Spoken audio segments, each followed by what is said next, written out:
I love Lifetime. I love shooting Lifetime movies. I like they're very fast-paced moving shoot days for sure. You do a lot in one day, which is challenging, which I love. All the actors are awesome. I'm from a place in Canada called the Okanagan. Uh, it's pretty close to the US border. It's South BC, which is like a lot of, there's a big film industry in Vancouver, which is about a 4 hour drive from where I live.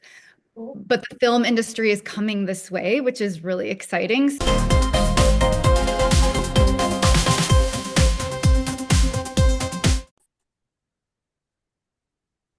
Welcome everyone to this exciting interview segment here at Survival Shows. I'm Desiree, and today we have the pleasure of sitting down with Sarah Christine Smith, star of the Lifetime movie Scenes of My Husband. Join us as we dive Sarah's insights into her character and the challenges of filming this movie, and much more. Thank you for being here with us, Sarah. Thank you for having me, Desiree. It's a pleasure for me. So, what attracted you to the role of Brenda in Scenes of My Husband, and how did you approach bringing her role to life? Oh gosh, many things that attracted me to it. I Hayley Sales is one of the actresses in the movie, and I had been following her for a while in her work. She's a gorgeous singer. That's what first like really drew me to her, and then we worked with a couple mutual people. So she was definitely a draw. Just to work with her was awesome. And the physicality of the script, right? So just the drama of it. And I thought I was going to be doing some uh, stunts. I ended up Oh, not doing stunts, unfortunately. It was all yeah, implied. But that was okay. It was fine. Yeah, that's those are the things that kind of drew me. And also, Brenda was scared and she did things that she normally wouldn't do unless fear is involved. And I think that says a lot. And just to kind of go, oh my gosh, like if I was in a threatening position, what would I be willing to do and not do for my family? And I think the fact that Brenda got a gun, even though she had no idea how to use it, wasn't comfortable holding it, says a lot that people would, when fear is involved, maybe don't do things they normally would do. yeah. Yeah. And, how did you prepare to film the intense dynamic between Brenda and the other characters, particularly Catherine and Doreen? Um, well, leading up to it, reading the script over and over and breaking down all my scenes and kind of looking at it from all angles is, how I typically go through my scripts. The very first day I got to work uh, with Doreen and Catherine, and I think that full day being together, we were able to talk. We were able to get to know each other. We were able to really talk about how we wanted to approach everything because it really went to a very dramatic place. And it's like, okay, how do we keep this grounded? And yeah, because of that very first shoot day together, the three of us were together, we really got to dive into it and talk about it. So that helped, right? Like you can do all the work that you want before, but it's like, talking to the other actors is the final piece to the puzzle and it's the biggest one, right? Yeah, yeah, yeah, right. And talking about the director, what was it like collaborating with the director Soran Madoki on set? Were there any moments when his vision surprised you? Yeah, it was the very last shoot day actually that surprised me the most because we were shooting a lot of action stuff and the end of the movie is like dialogue. It's like Doreen is it's a monologue pretty much for 8 pages. And most of the time with film, you shoot maybe a couple pages at a time, but he had us shoot 8 pages. And that's a lot. So I was really surprised at that, but to witness it, it was amazing from a director's point of view and from an actor's point of view, like being on a set and shooting that many pages at a time and it being filled with action and moving through a house and all the different, just elements that are required to make that work was pretty awesome to witness. Great. And can you share a scene from Scenes of My Husband that you found most challenging and why?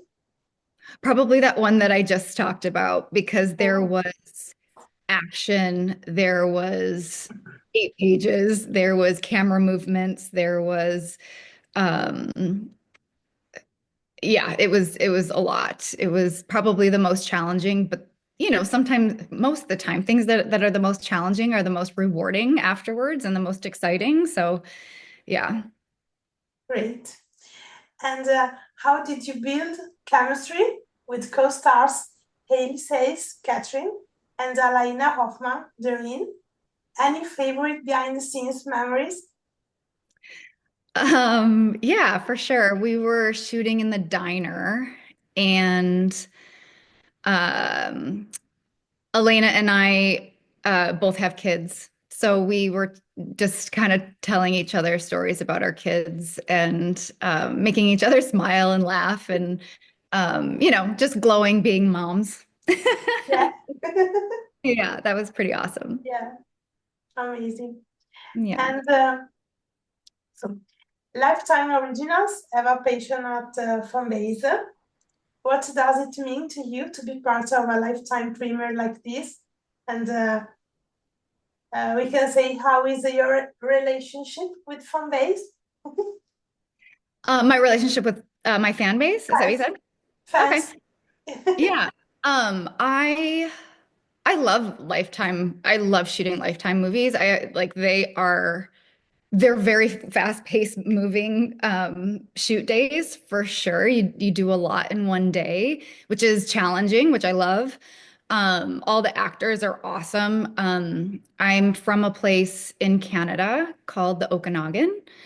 Uh, it's pretty close to the US border. It's South BC, which is like there's a big film industry in Vancouver, which is about a 4 hour drive from where I live. But the film industry is coming this way, which is really exciting. So all of the Lifetime movies that I've shot have been right in my backyard, like they're right here. And so that's really awesome. I love that the film industry is coming to my area, so I don't have to travel so far to act. So I love that about it. The stories are always so fun and dramatic and crazy and outlandish, but yet some of them are based on a real story, and you're like, oh my gosh, did that actually happen? Like, this is nuts. Yeah, so I did a trilogy last year called Maple Street. Um, I loved shooting that. I loved my character. So if anyone out there hasn't seen Maple Street yet, check it out. It's an ensemble and it's cheeky.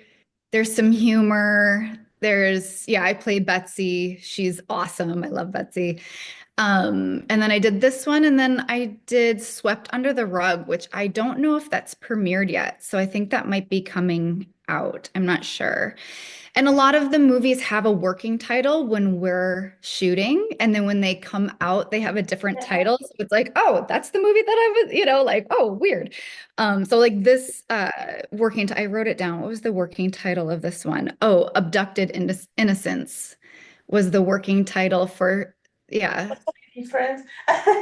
Yeah, it's crazy. but yeah, no, I got some messages on Sunday after this one premiered from some people and saying that they really enjoyed it and loved the story, loved my work. So I that just makes me feel so good. Yeah, great. Yeah. So, talking about your career in general, you have worked, tell me if I'm wrong, wrote procedural like CSI New York and thrillers like Big Bad Wolf. Sorry, how have those varied experiences influenced your craft? Oh gosh, a ton, right? Like every time I do a project, I grow as an actor, right? So I'm so thankful for all the opportunities that have been presented to me. I've grown, I've learned as a person, as an actor. I started off in the industry as a dancer. So a couple of the first projects that I did, I was in all the Austin Powers movies. I played Goldie Hawn in all the dance breaks. I was in Baby One More Time, so I toured with Britney Spears. So I had a lot of experience on stage and performing as a dancer to start. And it was kind of a natural segue into acting. I was in a singing group called Nobody's Angel, signed to Hollywood Records. So we did a lot of Disney stuff. And so that singing group, we were able to do a guest star on Boy Meets World back in the day on ABC. And we were going to have our own spin-off show. That ended up not happening, but that experience of being on Boy Meets World really sparked my acting curiosity. So from there, I started taking classes and just kind of diving into it, learning everything that I could while I was still dancing. And then when it came time, I kind of let the dancing go and really dove into the acting part of things. So yeah, it was kind of a natural progression. That's amazing. Your filmography is spans nearly two decades. Which early role taught you the most and how? Ooh, I would say I would say CSI New York Oh, was my role in CSI New York was probably a big like light bulb moment for me because it was the first drama that I did. Before that, I did all comedy stuff. And so CSI New York really uh, taught me how to be still and to and to just say the words. Like I know that sounds really crazy, but strong point of view, but just say the words. So that was like being interrogated in yeah, that episode was really fun. And then also I was in that episode with Nelly Furtado, so that was pretty cool as well. But yeah, I would say that was kind of a pivotal moment for me. Also,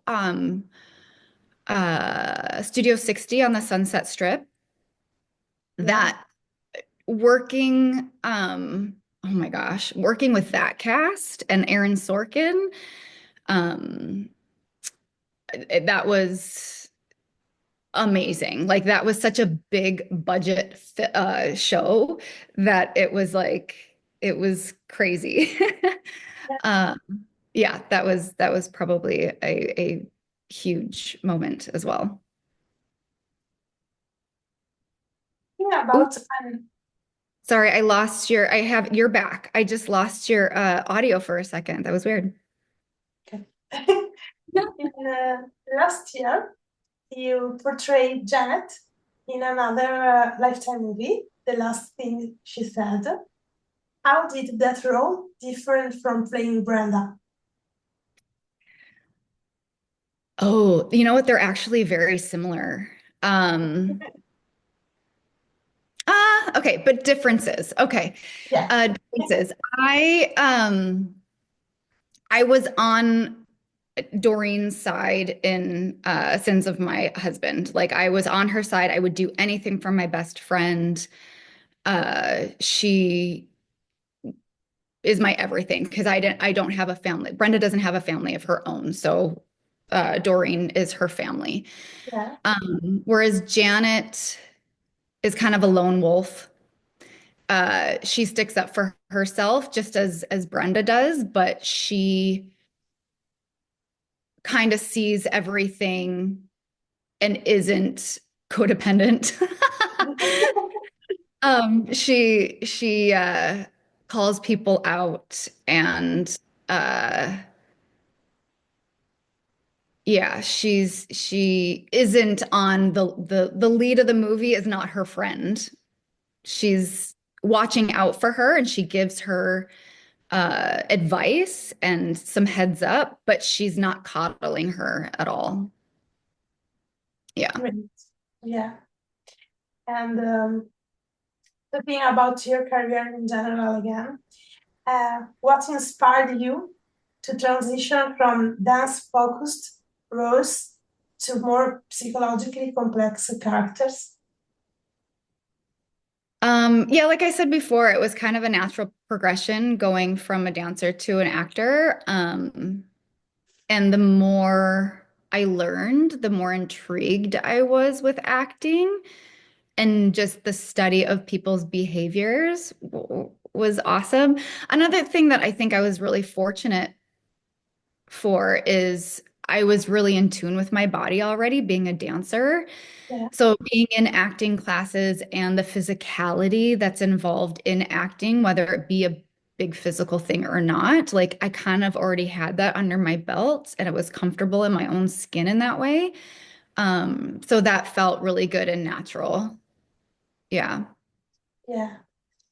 And talking about your personal background, how has your rigorous dance training at the Edge Performing Arts Center shaped you, your approach to acting? You did some deep diving. Yeah. Good for you. You're awesome. Um, my experience at the Edge Performing Arts Center in LA was amazing. So, unfortunately, the program doesn't exist anymore. The Edge studios don't exist anymore, unfortunately. It was ran by some amazing people, and through the pandemic, just couldn't survive, unfortunately. But that program, I moved out to LA from Michigan when I was 17 and went into that program for a year. I needed that year for growth and for training to be ready for LA on a uh, skills level as well as meeting people and networking. Like that year did a lot for me. Um, yeah, I needed that for sure because right out of that program, that's when I shot Austin Powers. And through that program, I met my agent. And through that program, I met choreographers that I worked with. So that program did a lot for me. Great. And which mentors, whether in dance, theater, or film, have had the most profound impact on your journey? What teachers? Mentors or teachers or Yeah, people you are looked up to? I don't know. yeah, yeah, totally. Probably in dance. Her name is Helene Phillips. She had a huge impact on me for dance. She taught me how to kind of let loose and perform and trust myself, which is huge. I think confidence is a huge piece of the puzzle for performers, and she definitely gave me that. For acting, I would say John Rosenfeld. He has his own studios now in LA, but when I took from him, he was a teacher at the Khan Academy in LA. He taught me a lot. He taught me the technical side of things that I always look at acting as a dancer, and like ballet is your base as a dancer. And what he taught me for acting was like almost like my ballet for acting. It was like how to break down a script, the technical reversals, the, how a scene progresses, what to look for. So I would say those two people had a big influence. And then I also took from a lady called Sandy Marshall, and she taught me how to look at scenes from the inside first and like really emotionally attach myself to them. So I feel like with those two people and those two techniques, I feel like it's a really good marriage to look at scenes and scripts with. Amazing. And talking about your work at on Lifetime Originals, what have been the most unexpected lesson you have learned from working on Lifetime movies? Such a good question. Biggest lesson. Um, that the script can change when you walk on set. Yeah, The script is never what it actually is. So be ready to change your lines and totally change whatever choices you've made on the fly. Yeah. yeah. It's something that most of your colleagues tell me. Okay. Yeah. So it's Yeah, common. yeah. Great. And for aspiring actors and dancers balancing multiple passion, what practical advice would you offer? Mm. Just keep working on your craft. Keep working. If you love it, try and do something every day to move yourself forward. It can be frustrating, and trust me, I feel frustration many days, but just keep working. And also, there are so many tools out there to create yourself, like writing now, like start writing, start shooting anything, even if it doesn't get in the eyes of anyone else but yourself. Like just keep creating because through that process, you'll learn a ton. Amazing. And how do you stay inspired and continue growing both personally and professionally in such a dynamic industry, especially after COVID? Yeah. Well, I have three boys and a husband, so my family keeps me going on a personal level. I am amazed every day with how much my kids teach me.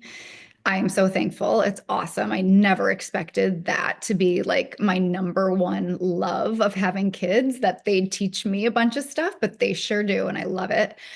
As far as on a business aspect or on a creator. Like I said, writing, thinking of any creative ideas, watching TV shows that inspire me or movies that inspire me. Um, I have a dance intensive with a partner. Her name is Melina, and her and I create music videos for young dancers. So we'll go into dance studios. We have made a creative concept of a video. We'll choreograph it, we'll set it, we'll stage it, we'll shoot it, and we'll edit it. And that whole creative process not only feeds us as creators, but we also are giving back to young artists. So that feels really good. So projects like that, choreographing, writing, yeah, a whole bunch of stuff, whatever I can get my hands on. It's amazing. Talking about your future projects, are there any genres or types of stories you haven't tackled yet, but would love to explore? Things that I would want to do in the future, is that what you're asking? Is if there is any genres or type of story you haven't do in the past and you would like to explore. Yes. And your background is everything. I have not done a Hallmark or Lifetime Christmas movie. I want to do a Christmas movie. I'm going to put that out there right now. Me too for you. Yes, thank you. Can you share any upcoming projects, like a film, series, or stage that you are especially excited about? Yeah, I am putting together my first short film to film that I wrote and I'm going to produce and star in. So that's really exciting to kind of be and have on all those hats at the same time. Will be a bit of a juggle, but I'm excited. Amazing. And do you have any aspiration beyond acting, such as producing or directing or writing your own materials?